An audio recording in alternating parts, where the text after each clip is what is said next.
we will begin. I would like to begin with Professor Alan Dershowitz, author of The Case for Israel. Norman Finkelstein, your response. Well, I appreciate Alan Dershowitz's seriousness, at least in these remarks. I have no intention whatsoever of getting involved in an ad hominem debate with Mr. Dershowitz. I'm interested in the facts. I was asked to come in and discuss his new book. I went home, purchased one copy. In fact, I purchased 2 copies. I read the book very carefully. I did what someone serious does with a book. I read the text. I went through the footnotes. I went through it very carefully. And there's only one conclusion one can reach, having read the book. And this is a scholarly judgment. It's not an ad hominem attack. Mr. Dershowitz has concocted a fraud. In fact, Mr. Dershowitz has concocted a fraud which, amazingly, in large parts, he plagiarized from another fraud. Now, I found that pretty shocking. Found it shocking coming from a Harvard professor. I find it shocking coming from any professor. Now we have to cut off at one point. I just want to warn everybody here that although I'm not a litigious person, when you make allegations. Thank you all so much. Welcome, everybody, and thank you for joining us tonight. My name is Yossi, and we are the Movement for People's Democracy, the Midwest chapter. And tonight we are very honored to present an evening with Dr. Norman Finkelstein. Dr. Finkelstein is a distinguished professor, political scientist, historian, prolific author of such books as The Rise of and Fall of Palestine, Image and Reality of the Israel-Palestine Conflict, and of course, the Holocaust Industry. And as we just saw, also undertaker of Alan Dershowitz. Dr. Finkelstein has been published in such acclaimed journals as the London Review of Books, the Journal of Palestine Studies, the New Left Review, and others. His latest book is called I'll Burn That Bridge When I Get to It. But tonight we are here to talk about Israel-Palestine, the past, present, and future. Dr. Finkelstein, thank you so much for joining us here tonight. Well, thank you for having me. So we will begin just to lay the groundwork of tonight's meeting. Doctor, could you please begin with a brief analysis of the 4 or 5 what you would consider most pivotal events in history since 1948 to explain how we got here today with Israel and Palestine? Okay, I would begin with November 1947. You just hold on for 1 second. I want to get a glass of water so I can clear my throat every few moments. Thank you.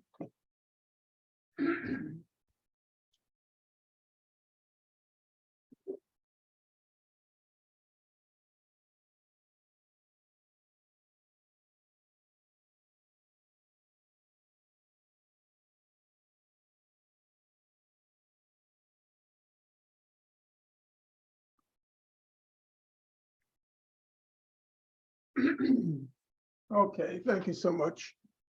I would say the first year of significance after World War II is the partition resolution in 1947.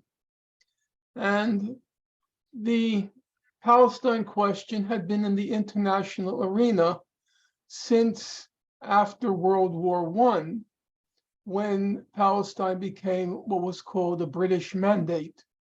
That is to say, it became under the tutelage of Great Britain, under the mandates system. And the mandate system in Palestine had a dual obligation.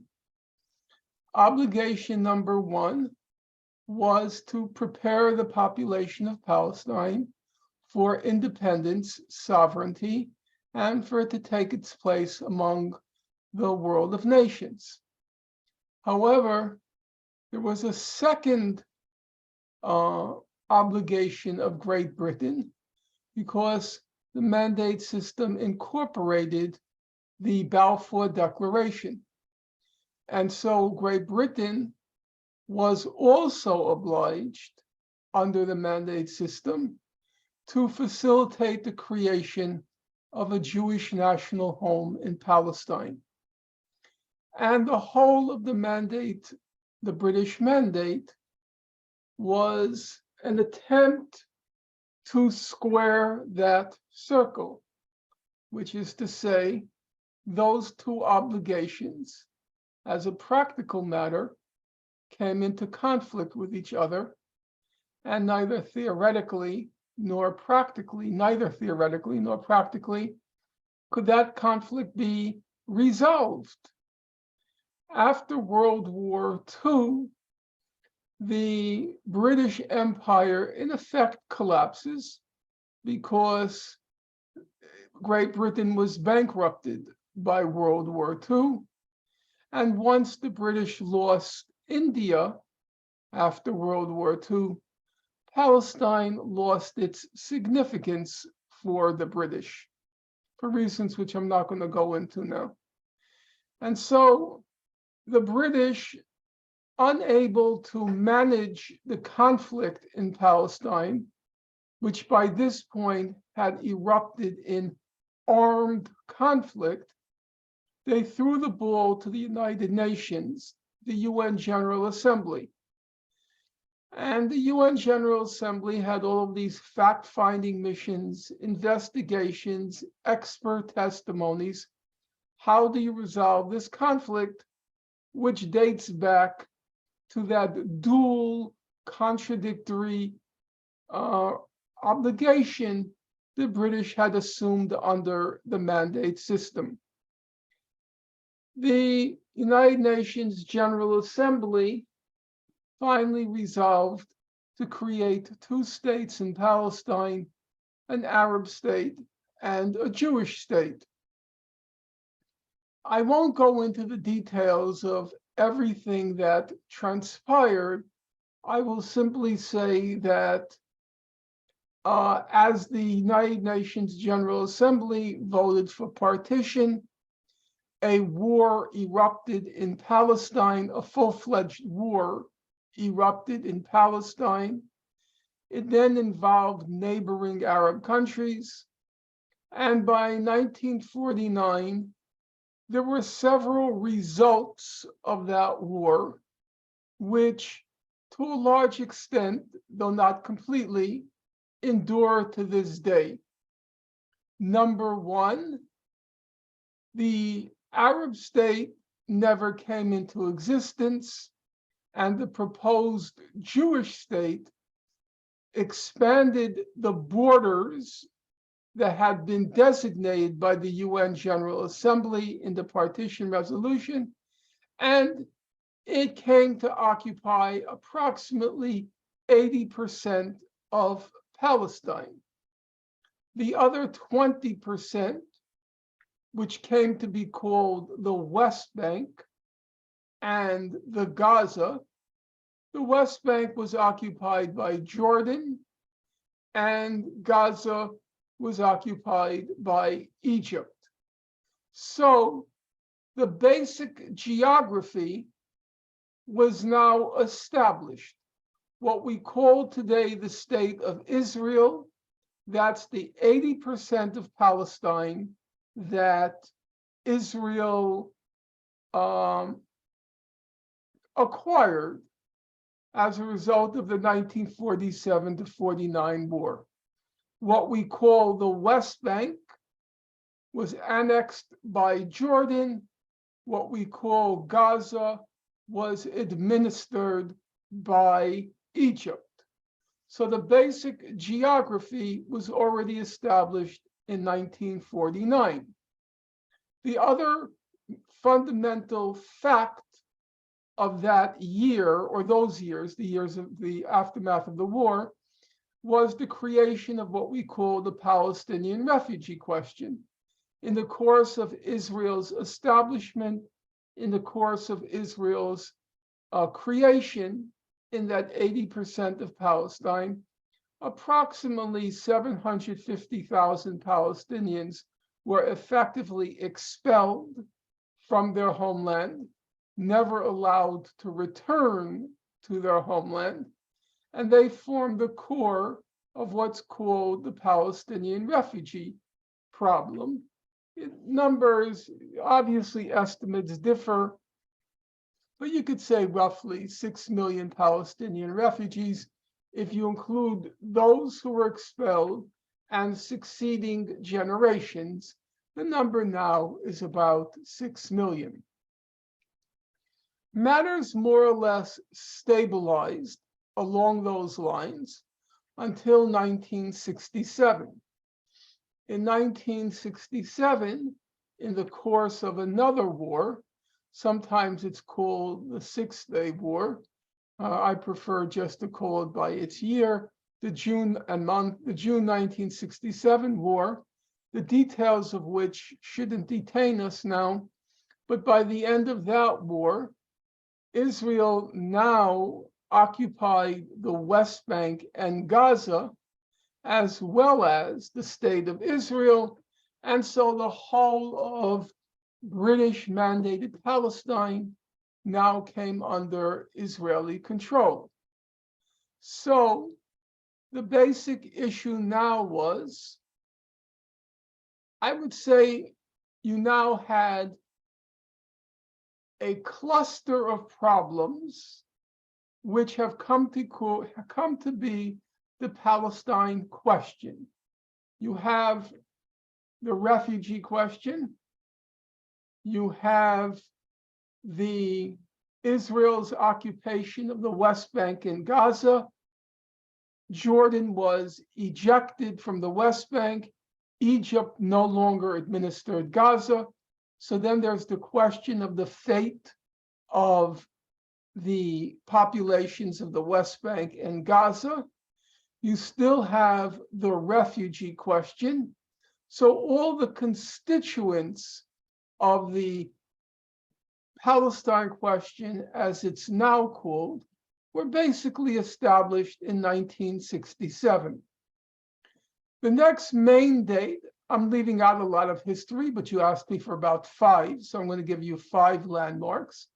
I would name the next main date as being December 1987, which was the first Intifada, which was a civil revolt, overwhelmingly nonviolent, by the populations of Gaza and the West Bank in order to end the occupation of the West Bank and Gaza.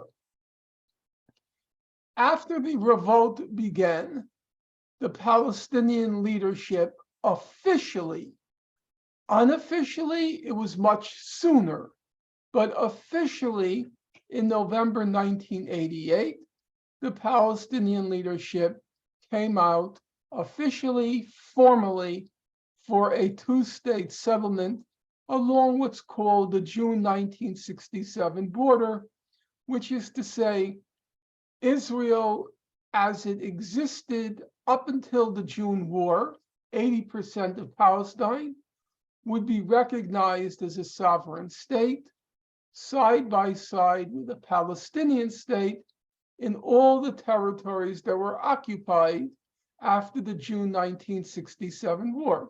So that means the West Bank, including East Jerusalem and Gaza. And that came to be called the 2-state settlement. In fact, the Palestinians had already accepted 2 states as early as, you could say, 1975, 1976, but that was their unofficial position. In 1988, it becomes their official position.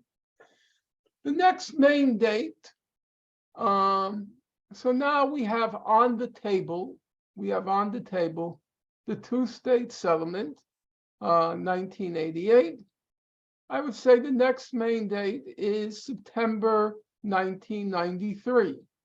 And September 1993 is the signing of what's called the Oslo Accord.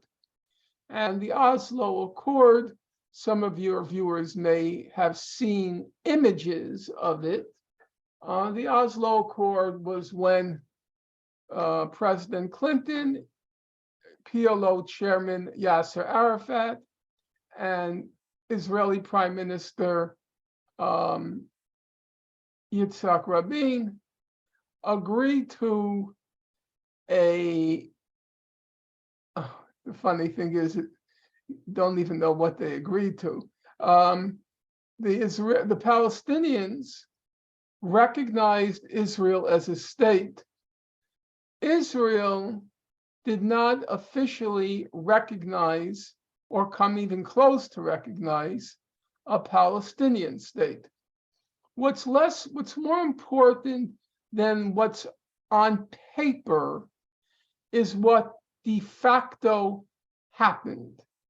De facto, what happened was, after the first Intifada, which caused Israel serious internal and international problems, the Israelis decided to rationalize their occupation of the West Bank and Gaza. And rationalizing it meant they would create a domestic, internal Palestinian force to preside over the Israeli occupation, which is to say, instead of the Israelis doing the dirty work, they would create a Palestinian force, which came to be called the Palestinian Authority, which, in exchange for the privileges of power, the VIP status, they now effectively agree to be Israel's subcontractor in the West Bank and Gaza. So Israel stabilized its occupation. The Palestinians hoped that eventually they would be able to wrest, W-R-E-S-T, wrest a state from Israel, but that turned out not to be the case. And beginning in 1993, there began a rapid expansion of Israeli settlements in the occupied territories, so that you can say by now, in my opinion, it's no longer accurate to refer to the territories of the West Bank and Gaza as occupied territories. I think the correct technical term is annexed territories. Under international law, the distinctive quality of an occupation is it's supposed to be temporary. If the occupation is not temporary, then it becomes an annexation. And I think it's safe to say we are now, since 1967, we're more than a half century past the beginning of the occupation. There is in power in Israel a government which has made absolutely clear that it has no intention whatever of withdrawing from the territories it occupied in 1967. There are no good faith or even bad faith negotiations going on. So the reasonable interpretation, I would say, is these are now annexed territories. There is one state now, which is what most of the human rights organizations have concluded. B'Tselem, Amnesty International. I would say Human Rights Watch was a little ambivalent on this question, but I think it's fair to say, and most human rights organizations have concurred, that there is now one state from the Jordan River through the Mediterranean Sea. There is one state, and in that one state, a large proportion of the population, I think it's now 5 million Palestinians in the West Bank and Gaza, 5 million of the, let's see, there are 8 million Israelis, so 5 million, so it's about 13 million. Of those 5 million, of those 13 million is people living between the West Bank and Gaza. Fully 5 of those 13 million have no rights whatsoever. They have no rights under international law or domestic law. So I think the correct description is there's now one state in which, as most of the human rights organizations have effectively concluded, it's an apartheid state because a large portion of the population either has second-class rights, the Arabs in Israel, the Palestinians in Israel, or no rights, which is the Palestinians in the West Bank and Gaza. And of course, they don't have the most basic right of those in the West Bank and Gaza, namely, they don't have the right to vote. So that's the picture. I left out the Second Intifada, but I left out a lot of things. I left out the 1957 war. I left out the June 1982 war. I left out the many wars in Gaza. I tried to give you a broad picture. Thank you so much. That was perfect, in fact. So you briefly spoke on the two-state. I was wondering if you could just elaborate on the two-state versus one-state solution. It doesn't have to be an extended answer, but if you could just, give a brief analysis on. My own opinion is that at this point, this debate about one state versus two states, it's kind of a fetish, and it's a graduate seminar talking point. It has no basis in any lived reality. At the moment, I'm saying at the moment, the Palestinians have been defeated. The defeat, in my opinion, there was a large element, of course, of Israeli repression, but the fundamental defeat is a psychological defeat. That is to say, the Palestinians made huge sacrifices in order to achieve their objectives, which by 1988 meant a Palestinian state. They gained nothing, literally nothing. They gained nothing from all those years of struggle and sacrifice. And unsurprisingly, it would be shocking were it otherwise, unsurprisingly, they became very cynical about politics. They became cynical about collective action to try to achieve a better life. Overwhelmingly, they retreated into their own families and engaged in what you might call an individualized struggle to improve their lives. But collective action had ceased, with the partial exception of Gaza. So it's pointless at this moment in time to debate one state versus two states because there's no leadership there right now. There are just subcontractors, collaborators. There's no leadership. There are no mass organizations. So I don't see any point in speculating about a solution because there's no meaningful constituency right now to talk about solutions. I don't know what the Palestinians will decide they want if and when a new leadership, new organization, and renewed struggle begin. I have no idea what they're going to call for. And until then, I find this kind of talk about one state versus two states, I find it completely pointless.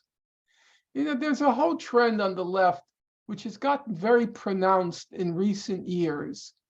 There's been this whole trend of putting forth these fashionably woke slogans, which sound very radical, but which have no bearing whatever on reality. We have abolish the police, abolish prisons. We have defund the police. We have one state in Palestine. And it's this whole woke culture that promotes these kinds of slogans, which sound very radical, but they also are completely irrelevant to the real politics of the day. And I prefer not to indulge, at the risk of offending any of you, to indulge such childishness. If you're serious about politics and not preening and posing for the camera and showing the world how radical you are, and if you're really committed to making the world a better place for real people in the real world, then we should talk about things we can do that might accomplish something substantial.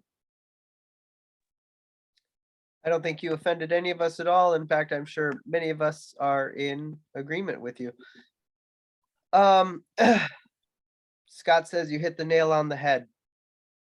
So we spoke about the past. I guess let's move on to the present and the future.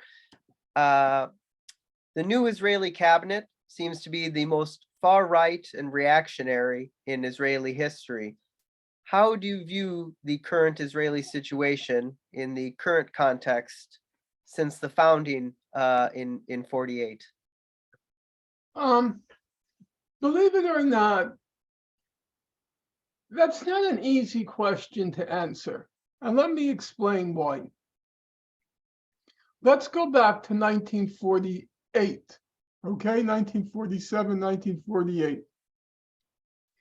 The founding generation of the State of Israel, many of you, I suspect, will be surprised to know, were very much leftists. They identified themselves as communists, socialists.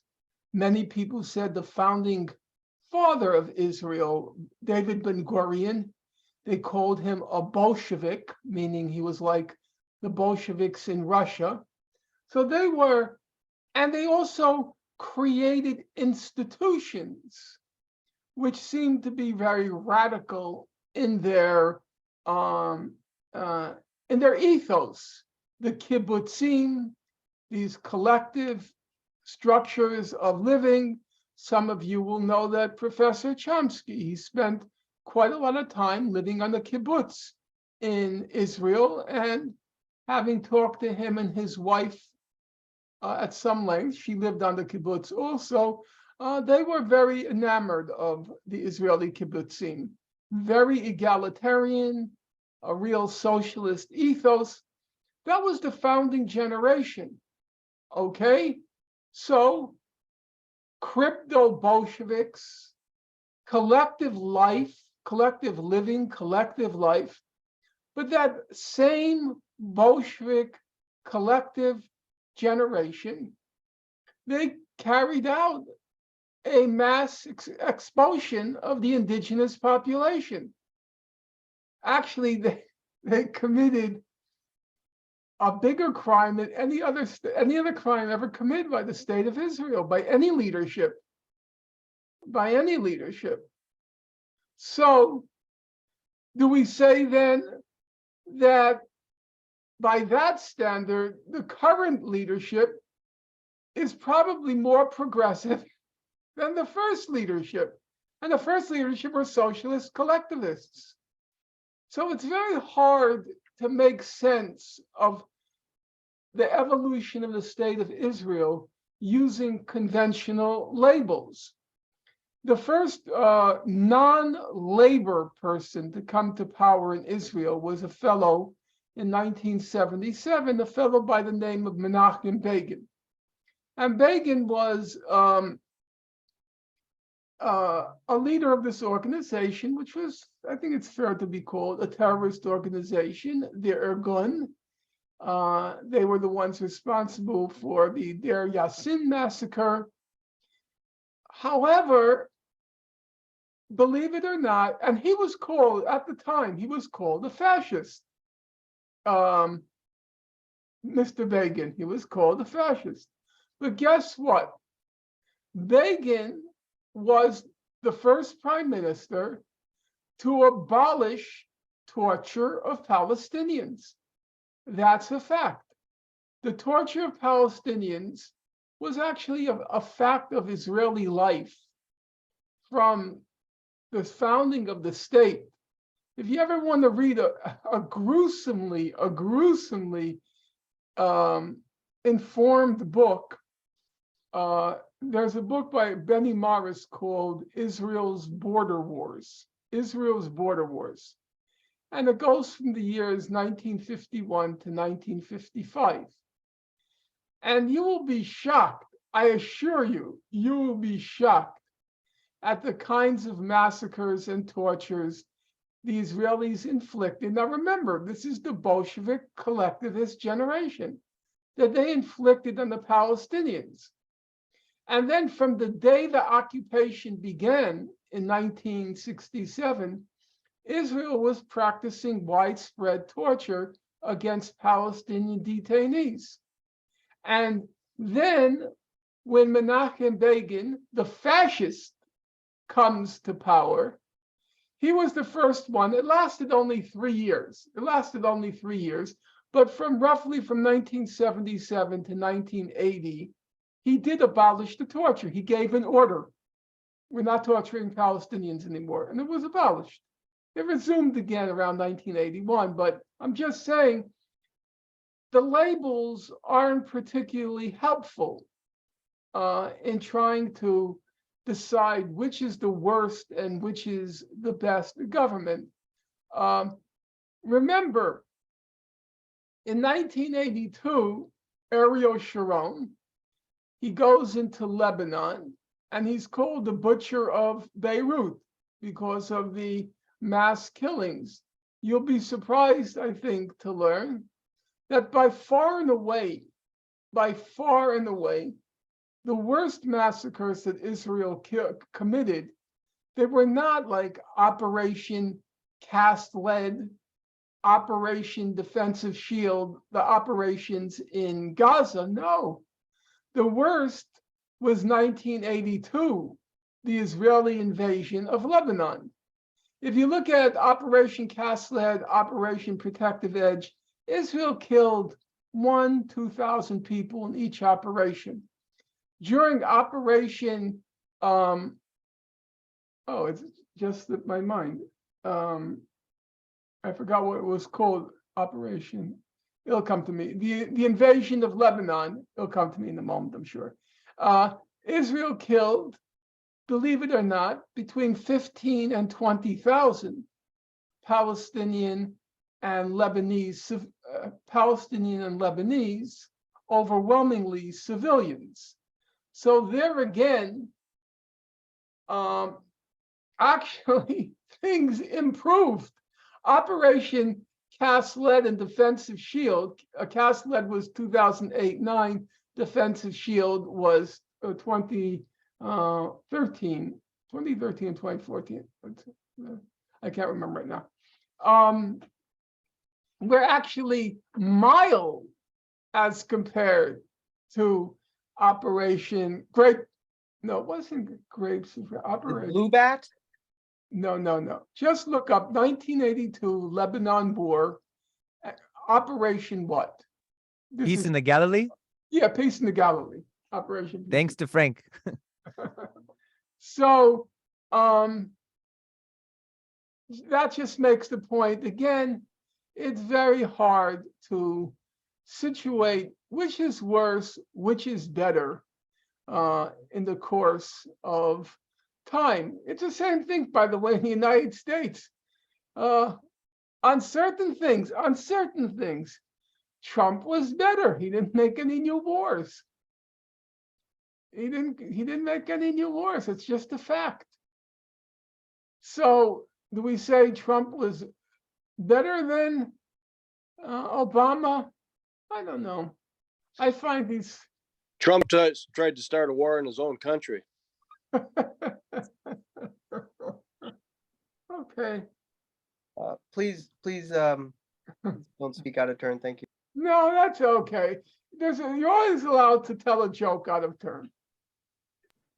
We have to have at least that element of anarchism should infiltrate even the most Bolshevik of Bolsheviks. So, Thank you. yeah. So, I don't really. Maybe I should,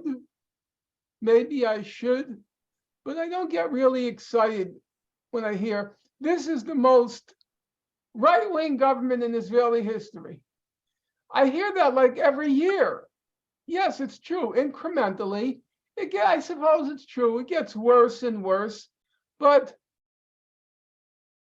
we were told that the worst was when Sharon got elected Prime Minister of Israel in 2001. Guess what? By the time Sharon died, which was a long time, he was already seen as a moderate. So, I don't know. I think it's hard to make broad generalizations about which is worse and which is better. I even have trouble, to be perfectly honest, trying to decide which is worse or which is better between Biden and Trump. I don't believe, just as a separate matter, I do not believe there would have been a war in Ukraine if Biden had been if Trump had been president. I don't believe it. But that's just, I also don't believe there would have been a war if Obama had been president. Maybe I'm wrong. I don't know. I've been reading a lot about it. I'm not sure. Okay, let's move on. No, that's perfect. And actually, it's a perfect segue to the next question. Israel and Ukraine seem to be allies. What do you think about this relationship in the midst of what are we? We are on the 1-year anniversary today of the war. I would not say that a salient aspect of the war is the Israeli component.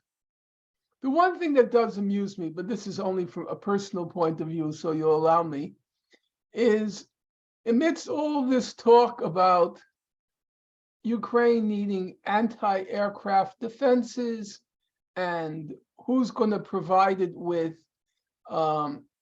anti-aircraft missiles and so forth, an obvious question to my mind comes to mind. Why not Israel's brilliant Iron Dome? What happened? We were told the Iron Dome was a miracle, the miracle of Iron Dome. Now, I wrote a book and I said that was just a fake. There was no Iron Dome. It didn't intercept Hamas.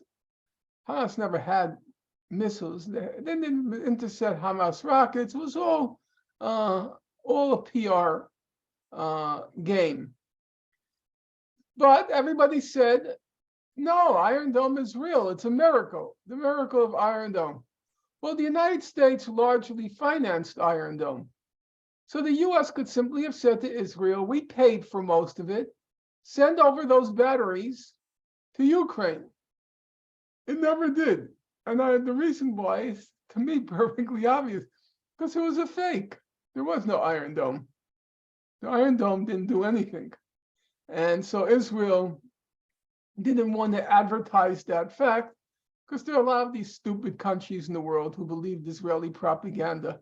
And so Israel made some money off of selling it. Not that many. Most countries knew it was a fake, but there were a couple.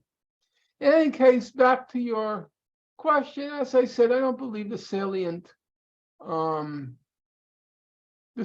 question is Israel's support or non-support for Ukraine. There are some interesting questions bearing on the Israel-Palestine conflict that can be asked, in my opinion. So let's take one which to me seems relevant. After the 1967 war, Israel occupies the Egyptian Sinai. And the UN passed this resolution called Resolution 242. And it says that Israel has to return the territories it occupied in the June 1967 war. However, it says, but the Arab states have to recognize Israel so we can put an end to this conflict. Egypt agrees. Egypt says, we will recognize the state of Israel. Now give us back our territory. Israel says no. Egypt says, if you don't return the territory, we're going to attack. Israel doesn't take that threat seriously because at the time it was believed that Arabs aren't good fighters. So it didn't take the threat seriously. So Anwar Sadat, the president at that time, he keeps saying, if you don't return the territories, we're going to attack. If you don't return the territories, we're going to attack. And in 1973, it does just that. Nobody accused Egypt of aggression. They recognized that the demand of Egypt was reasonable, namely, we're recognizing you, so now return our territory. They recognized that the Egyptian demand was reasonable, and so the international community did not condemn Egypt for the attack. Now we come to the Ukraine. Russia has been saying since 1990, since the decomposition of the Soviet Union, every leader of Russia has been saying, be it Gorbachev, Yeltsin, Medvedev, Putin, every leader has been saying, stop this NATO expansion. Stop this NATO expansion. And the West keeps ignoring them. In my opinion, we can disagree on it. In my opinion, that was a perfectly reasonable demand by Russia. Russia lost, as the Soviet Union, it lost 27 million people during World War II. Actually, more Russians were killed just in the Battle of Leningrad. More Russians were killed just in the Battle of Leningrad than all the Americans and British killed in the whole of World War II. In fact, close to double the number of Russians were killed just in the Battle of Leningrad. Then the numbers are usually given about 1.6 million. The total number of Americans and Brits killed, it's about 800,000, roughly about 800,000.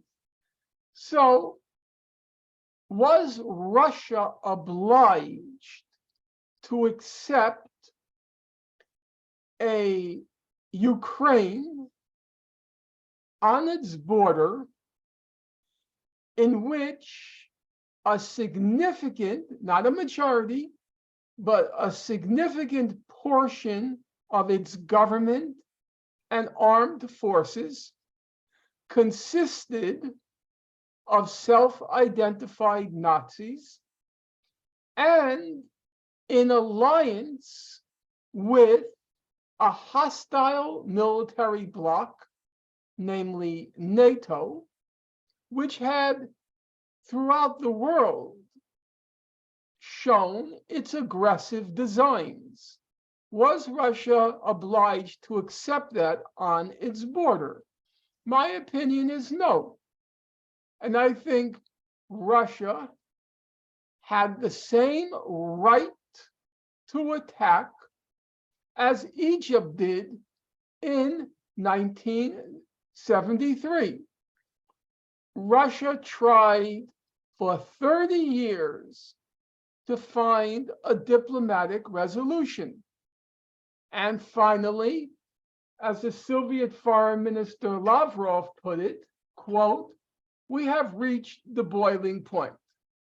Because by that point, by February, what we had was Ukraine had effectively become, it was de facto a member of NATO. It was receiving military weapons from NATO. It had NATO advisors in its army. It was engaging in joint military operations with NATO.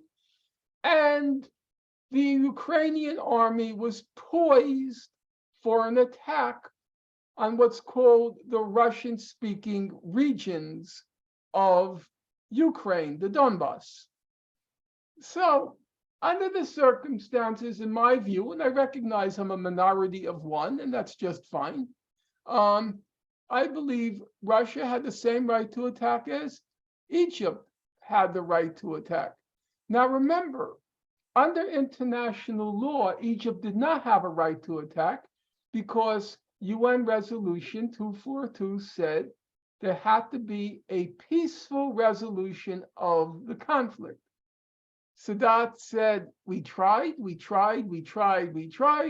Israel said it's not going to withdraw from the Sinai, and so we're attacking. And Russia, in my view, tried to resolve it peacefully. The US, NATO said no, and then Russia had the right. My opinion, it was a historic right based on its experience in World War II. It had the right to attack.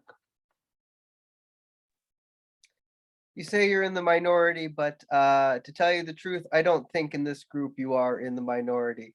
And I think that I'm very surprised to hear that. There are a large number of people who are willing to say that the US, NATO provoked Russia. And they will say that Russia had legitimate grievances. However, I've not actually heard anyone, even the best people who have spoken on the topic, Jeffrey Sachs, John Mearsheimer, Aaron Mate, a large number of others, none of them will take what to my thinking is the next logical step and say, you know what?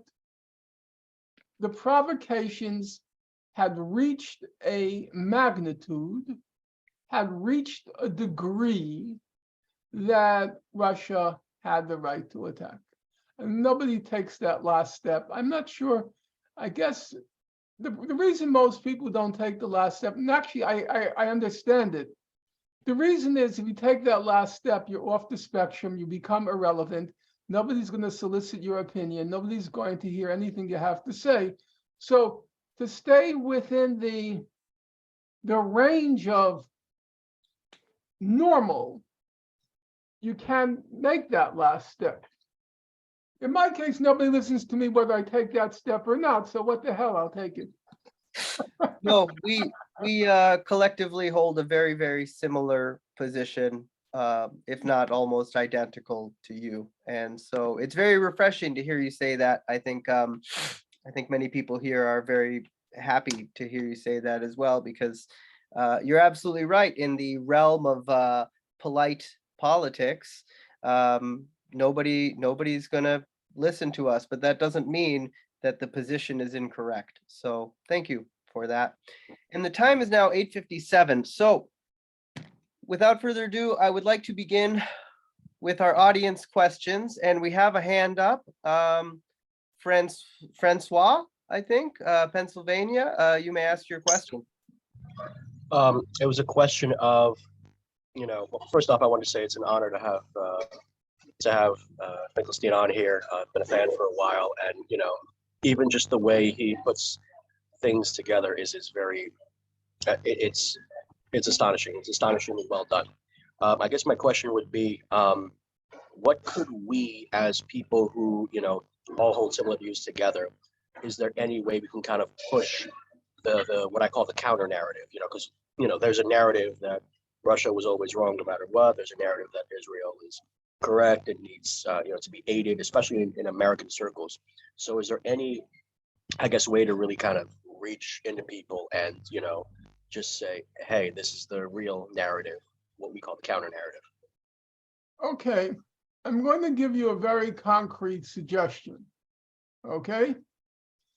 I think the biggest challenge for your generation at this moment, for the left, the biggest challenge is to have clarity. What's your position going to be in the event of a war with China, which seems to be almost inevitable now? What stance are you going to take? And also, in the build-up to that war, the build-up has already begun. For anybody who isn't completely blind, the build-up has begun. So I know some young people. I have a large correspondence with people your generation. I assume most of you are in their 20s and 30s. I have started up, let's just say I was the instigator. Now it's past me, of an anti-war study group where people are trying to read the classics. For those of you who might know, Carl Liebknecht's famous pamphlet, Militarism and Anti-Militarism, Rosa Luxemburg's what's called the Junius pamphlet. All of this literature bears on one very simple subject. What should the position of a true left be in the event of an imperialist war? Where do you stand in the event of an imperialist war? And I've read and reread a lot of the literature. I've found it enormously insightful. It helps me think through these questions. And so I would recommend one of two things. There's already the anti-war study group, which I mentioned to you, which I proposed, and the proposal was taken. That has about 8 people right now. Really top-notch people, very serious, very smart, very committed, good people. I would suggest to you to do one of two things. One, you can join that group en masse, or two, you can form a local chapter of that group. And then the group will have 2 chapters. You'll try to synchronize your readings. So both of you, your groups will both be doing the same reading, so that at some point, hopefully sooner rather than later, the main goal has to be at this point to produce some tentative or provisional principles of unity. 4, 5, 6, whatever it is, this is our basic principles of unity. And I think it would be very useful if, as I say, you could either join their group, but since you're already a group, I think the smarter thing would be to just form your own independent study group. And this is not a study group about an abstract question. It is the most burning question of our moment now. Our country is hurling us towards war. And you know the reaction is going to be here, sheer hysteria. The yellow peril is going to start up again. It's all so predictable, you want to cry. Or you want to yawn in boredom because you know exactly what's going to be coming. So I would say that should be your focus right now. And I would be happy to be a liaison between you and the other group for you to get started. Thank you Because so much. there's complete total lack of clarity. It's a total disaster on what's happening right now and what's called the left. If you included, people like Bernie Sanders and the so-called squad and all those people, it's a disaster.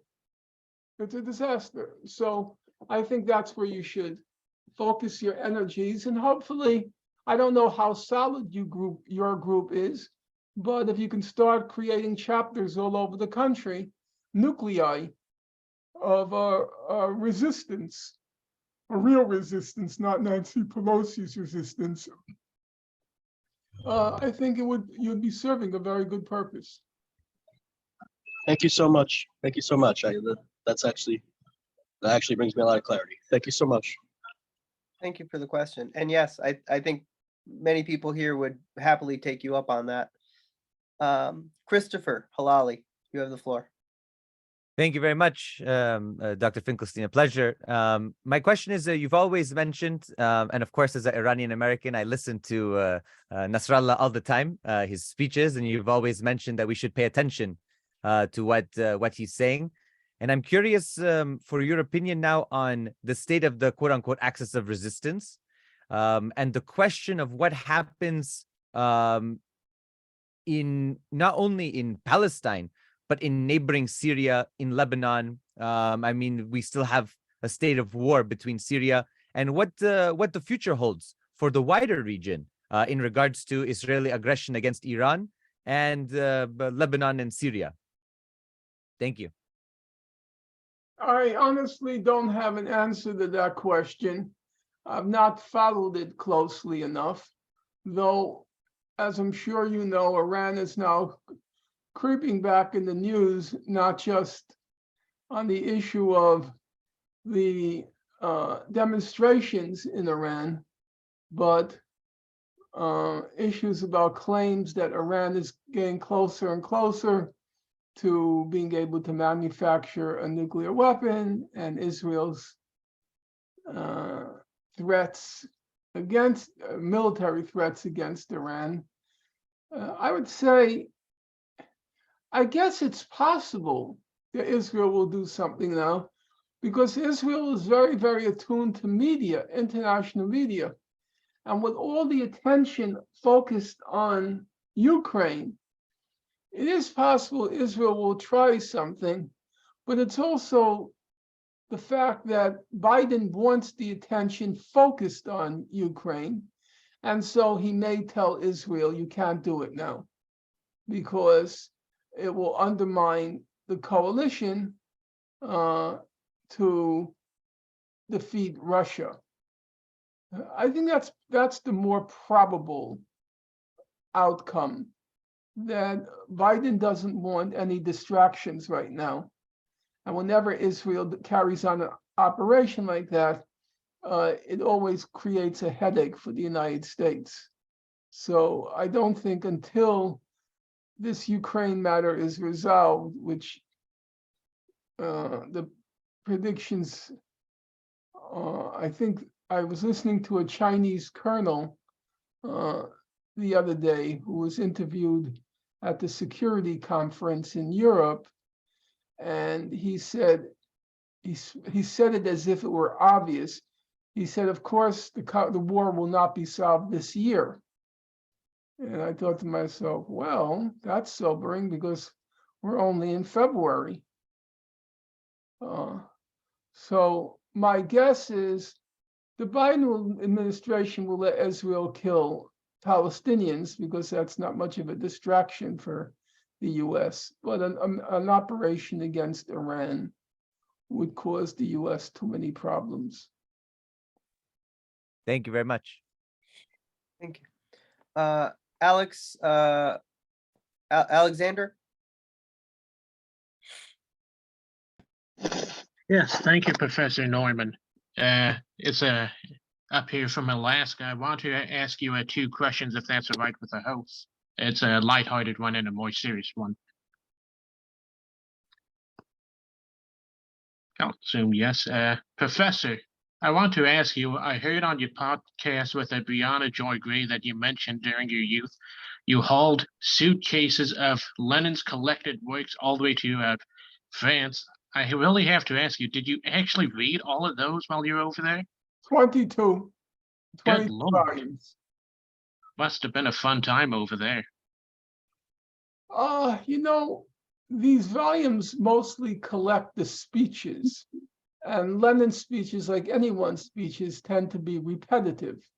Now, Gandhi's collected works come to 110 volumes, but most of those 110 volumes are also speeches, so they tend to be repetitive. The truth of the matter, though, is, at least in the case of Gandhi, because he never actually produced a handbook on what he meant by nonviolence. What did he mean by it? Believe me, it's not nearly as obvious as you might think it means. I had to read, in the case of Gandhi, I read 47 of the 110 volumes. And I did extract a lot from it. I would say I extracted a lot from it. Lenin, he did write several, you would say more than pamphlets, substantial works. His most substantial was a very large volume called The Development of Capitalism in Russia, which was a very serious work of sociology theory, economics theory, but also there were a large number of other works, whether it be State and Revolution, the Proletarian Revolution, and the Renegade Kautsky. There are a large number. So in his case, the speeches were a little bit redundant. Do I regret having done that? Yes, I do. I do. I never even got to see the Eiffel Tower. Or the Sorbonne. No, or the Louvre. I did see the Sorbonne. I actually took a course, I can't remember, courses at the Sorbonne. It's the French, full of shit from the get-go. Thank you. Stephanie, you have the floor. Hi, can you hear me? I certainly can. I hope you're keeping these men in their place. It's rough, but no, of the ones I know, they're great guys. So, and I really appreciate you coming and talking to us. My experience is in local third party political organizing and definitely not international politics. But honestly, I'd kick myself if I didn't jump at the chance to ask you a strategy question for the left on this. So I can definitely relate to the struggle of dealing with leftists who push these kind of pie in the sky ideas rather than tangible grassroots organizing that works. I mean, theory is very important, but you also have to put it into practice. And I'm well aware, I do electoral politics, third party politics. I'm well aware we're not going to defeat imperialism or obtain communism by voting, but I've found it's an effective way to improve material conditions for the working class outside of the parties of capitalism. I'm with the Socialist Party USA. But my question relating to Zionism is in the US and UK, it seems like politicians, leaders, and activists sympathetic to Palestine face immediate and very extreme retaliation, either loss of political power, committee assignments, campaign support. They're slandered as anti-Semites, often by groups who are AstroTurf groups that are actually funded by actual anti-Semites on the right, but that's neither here nor there. And this seems to be very effective at silencing any mainstream politicians that express support for or oppose Israeli apartheid or support Palestinian liberation. I understand why the center and the right don't counter these tactics. And I understand why they're generally ineffective at achieving these goals. But what I would like to know is, what kind of tactics do you think the left has as far as building political power when these are the tactics we're facing, or maybe different tactics might be used against us? I'm just wondering if you have any ideas as far as how we can resist what they're likely to throw at us if we do get to the point where we can build enough political power to effectuate change. Thank you. Well, I guess my answer to that would be, there's obviously been a sea change in support for Israel in the United States. Things that were unimaginable that they would be said even 15 years ago are now part of the mainstream vocabulary. The New York Times will run articles saying, not that they agree, but they will run articles saying Israel is an apartheid state. I mean, you couldn't have found anything even remotely comparable to that even 15 years ago. So there's been a dramatic shift in public opinion. Number two, Bernie Sanders' campaign, in general, not completely, but in general, it took a very reasonable position on the Israel-Palestine conflict, and it got pretty far. It got pretty far. So that to me tells me there are possibilities to reach public opinion on this question. Now, the Israel lobby has on its side, obviously, a lot more money. About that, nobody should have any doubts.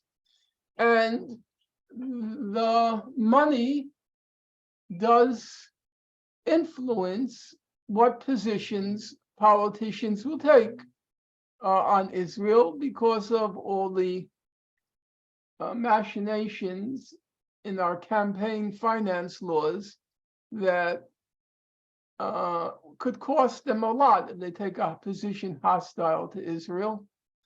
I don't think it's hopeless to win over large numbers of people at this point to a position that, at least on specific questions like ending the blockade of Gaza, that you could reach a large number of people. I think that's possible. The main problem right now is not that the Israel lobby is imposing its will. The main problem now is the Palestine cause has died. There's very little interest in it anymore. And in between 2000 and 2010, which was, I would say, the period of the height of interest in the Israel-Palestine conflict, wherever I spoke, it could be a small town in the Midwest, I would always get, at least wherever I spoke, between 500 and 1,500 people would come. It was the period of the Second Intifada, the Israeli attacks on Gaza. There was a huge interest, concern, but that's died out. Now if you go on the college campus and you speak on that question, you may get 20 people who turn up. It's that to me is a bigger problem than the Israel lobby. The fact that the cause, for various reasons, mostly the fact that it's died in Palestine, generates much less interest now. Thank you. Robert Hernandez, you have the floor. Hello, can you hear me? Yes. Okay. One guy was calling from Alaska. You look like you're calling from, let me guess, South Dakota. California. Close California? enough. Yeah. Why are you dressed like Alaska? Cold out here. California? Yeah. Right now, at least. Northern California, I should say. All right. But my question is, what is your thoughts on Palestine and the emerging multipolar world? Like Palestine's relationship to China, to Russia, to Iran, Syria. I've Thank you. already expressed my opinion. There is no Palestine. There is one state from the Mediterranean to the Jordan. It's the state of Israel, and the territories have been effectively annexed and they're part of Israel. I don't think it makes any sense to pretend as if there is an independent entity called the Palestinians or a Palestinian state or Palestinian occupied territories anymore. There's one state, one border, and it's called the State of Israel. Thank you. Alex Dillard, California, you have the floor. I don't know how you would answer this, but what do you think of the Rage Against the War Machine protest that happened recently in Washington, D.C.? And where do you think the anti-war movement should go from here in this country? I would say, at the risk of repeating myself, I think the main challenge now is clarity. You can't build a movement unless you're clear on your points of principle. So I don't see how you can move forward until you have, I don't mean you have to resolve every question, but there has to be some basic agreement on basic things like, what do you think the terms of a reasonable settlement should be? Should we now be supporting sending arms to Ukraine? Should we? I'm against sending any arms to Ukraine, but I don't think many people will take that position. So you need clarity on at least some basic points of principle. You need clarity. And the march in Washington, my opinion, but I could see arguments on all sides. I thought it was premature. If the most people you can get is 1,000, then you shouldn't be going to Washington.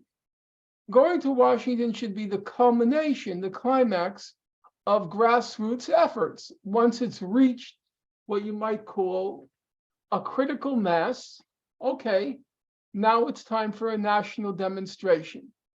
But I don't think we've reached the point of a critical mass because we need local organizing, and the local organizing has to be based on more or less, a common platform.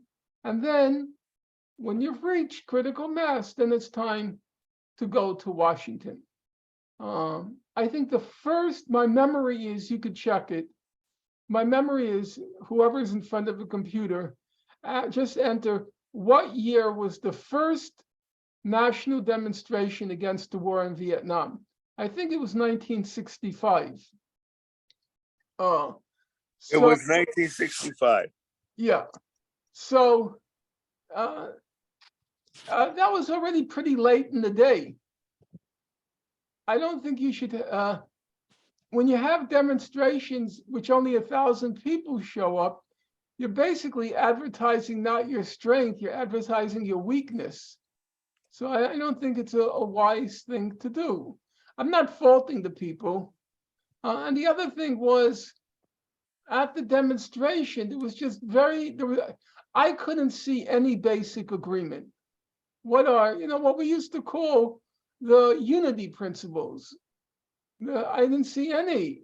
It was coming from everywhere. And that doesn't make for an effective rally, because you have to tell people, what do you want? What do you want? And if there's no agreement on what you want, then not even basic agreement on what you want, then I don't see how it could be an effective rally. I don't fault anyone. I know in various degrees, I know a lot of the speakers at the rally, but I think now the challenge is, and I said hopefully sooner rather than later, the challenge is, first of all, come up with those basic principles and then start organizing around them. Thank you. Dr. Angelo D'Angelo, you have the floor. Yeah, first of all, Norman, if you don't mind me using your first name. That's okay. You can call me comrade. Okay. I am 76 years old. Are you further than that from me? Am I further from what, death than you? Towards the 80 mark. I'm considerably, I'm still in the, let's call it, I was still in high school during the 60s. Okay, so was I. During the Vietnam War, I had joined SDS and I became active in Students for a Democratic Society. And you're right, 1965 was the first large demonstration against the war, but there was organizing in the from 64, 63 even. Yes. But what I wanted to ask you is, I've been very active in the left movement my whole life. Never left it once. So now I'm 76. I was 13 when I first got involved. My question is this: I never came across your name ever, and I'm very much into names, as someone that was part of the left. Is that a deliberate decision that you made not to get involved in any organizations? No, I was, but remember, 1 or 2 years back then meant that you were or weren't in the 1960s. I was born in 1953, so I missed. By the time I was in college in 1971, SDS was history. Correct. Yes. Okay. Yeah, so I missed all of that, but I'm not bragging about it, and I'm not particularly proud of it, but it's a fact of life. I was a Maoist. I was, if you remember the Maoist newspaper. Oh, yes. The Guardian. I was. Oh, yes. I worked for the Guardian. I was a Maoist, and I was always active, but even if you're 2 years behind, you could have missed everything. Yeah, okay. I used to sell the Guardian. Right, I worked for the Guardian. At college. But I have you to know, I first got involved it started in 1948 as the National Guardian, which was the newspaper of Henry Wallace and the Progressive Party. I know the whole story. Yeah. I know the whole story. Well, I'm glad we ended up on the same side. That's right. A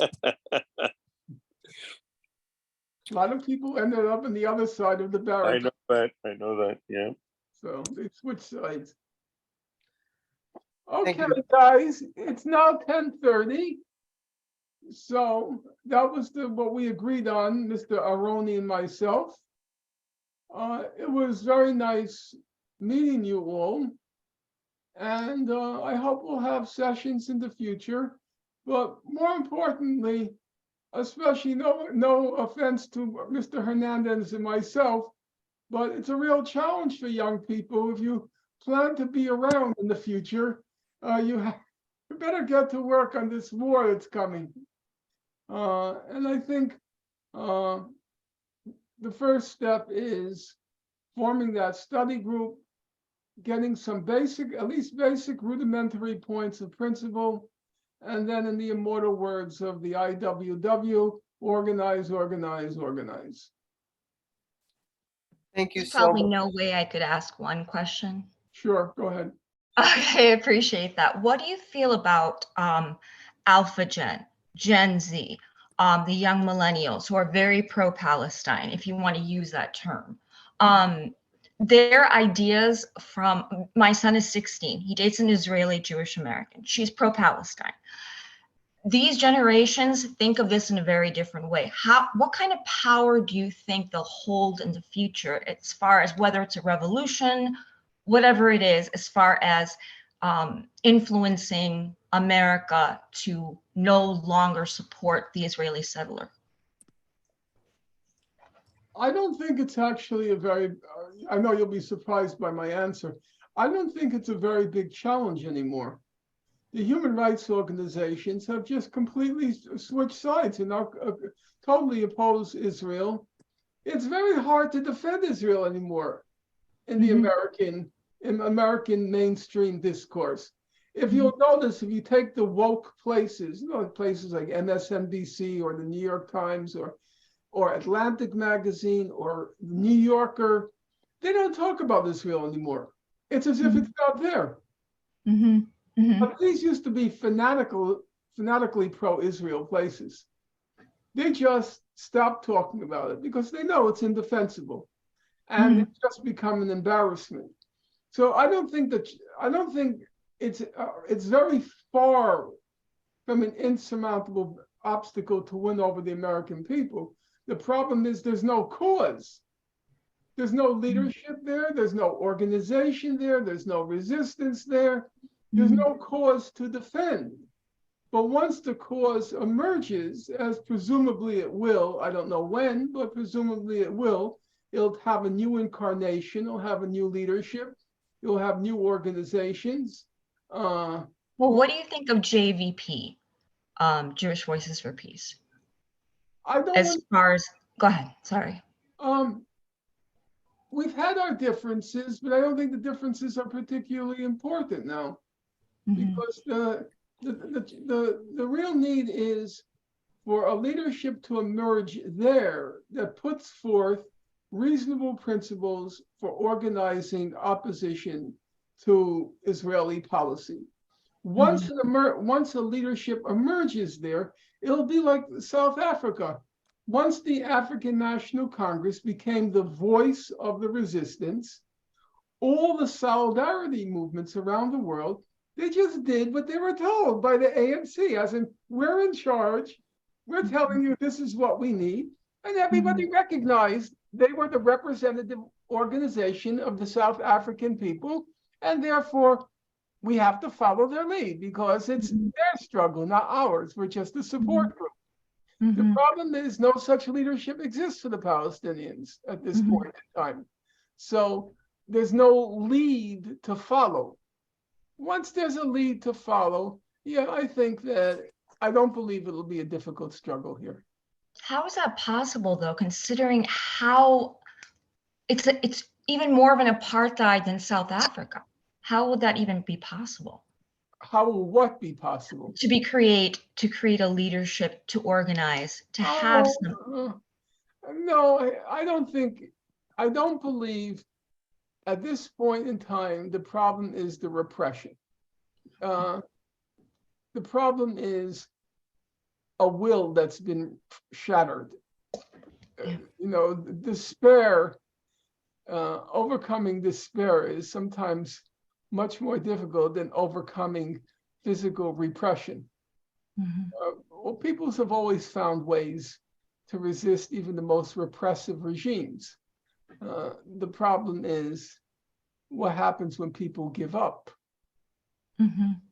What do you think about the lower classes in Israel of Jewish Israelis? Sorry, I apologize. This will be the last question. Right now, I see no. As far as uniting with the cause. I know. I at this point in time, I see no evidence that however disaffected this or that group might be with Israel, the Israeli state or the Israeli government, I see no evidence of any possibility of joint struggle with Palestinians. Even if you take secular liberal Israelis in Tel Aviv, the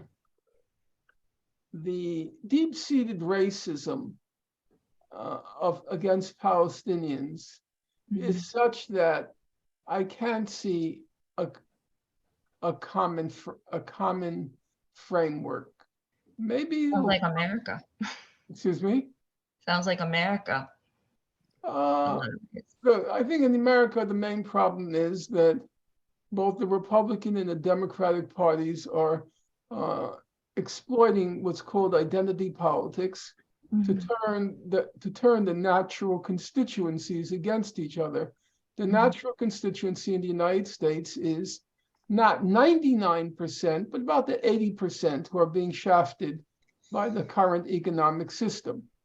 That 80%, that was the Bernie Sanders, you might call it the dream, uniting the 80%, the have-nots against the 20% who have. But on both sides, the Republican Party uses white identity politics, and the Democratic Party uses non-white identity politics. But the bottom line is, both identity politics end up dividing and fragmenting the natural alliance of the 80% who are have-nots. That to me is the biggest problem. I want to believe that it can be overcome, but I'm not sure. Thank you, Dr. Finkelstein. I appreciate it. Okay, so nice talking to all of you. Best of luck and organize. Thank you so much, Dr. Finkelstein. Once again, I want to thank you for your time. It has been a pleasure, and from the bottom of my heart, it has been an honor. So thank you so much. Tomorrow at 11 a.m., there is a webinar, the Western Sahara webinar. And they will be speaking about their experiences in the Sahrawi refugee camps, and joined by Sahrawi activist leaders. And this will be from 11 a.m. Eastern Standard Time to 12:30 p.m. Eastern Standard Time. The link should be in the chat. And with that, I want to thank you all so much for your time, and thank you, and have a great night, everybody. Good night. Thank you. Good night. Good night.